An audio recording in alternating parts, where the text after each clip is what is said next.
చీకటి గదిలో కూర్చుని ఎవడో చెప్పిన ఒక 4 కథలు చూస్తూ ఉండిపోతావా? లేదా నీ కథనే ప్రపంచానికి చెప్తావా?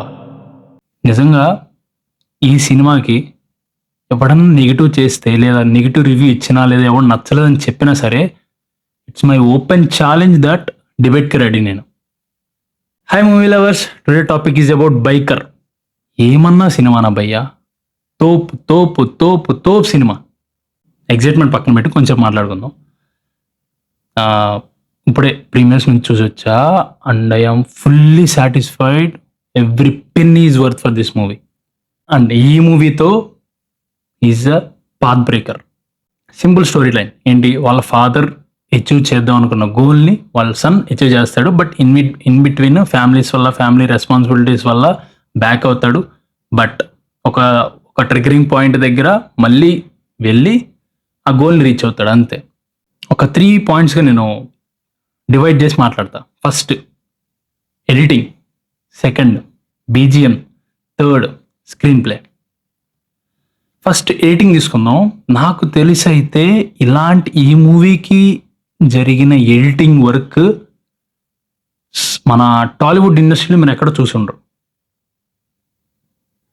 అసలు అంటే ఒక హాలీవుడ్ రేంజ్ ఎడిటింగ్ భయ్ అది.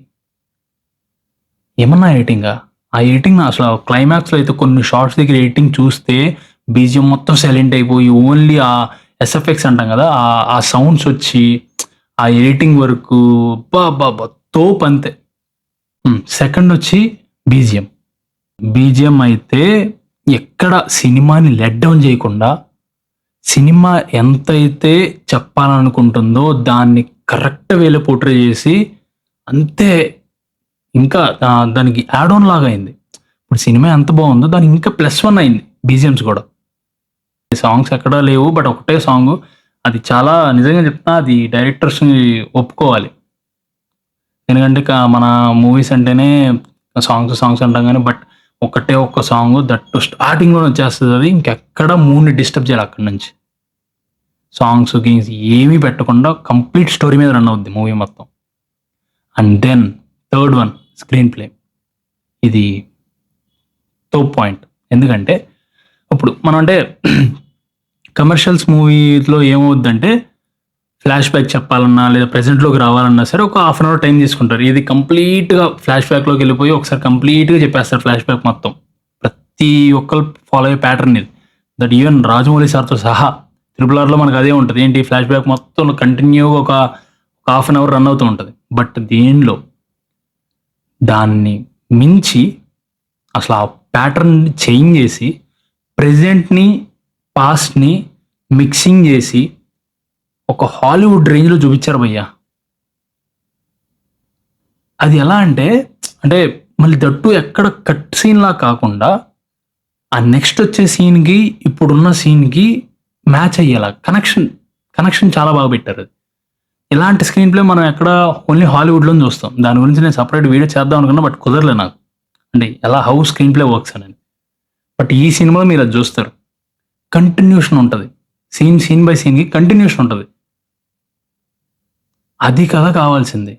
అందుకే నేను పాత్ బ్రేకింగ్ మూవీ అంటున్నా. ఇది బాగా వర్కౌట్ అయిందని అంటే ఎమోషనల్ బాండ్.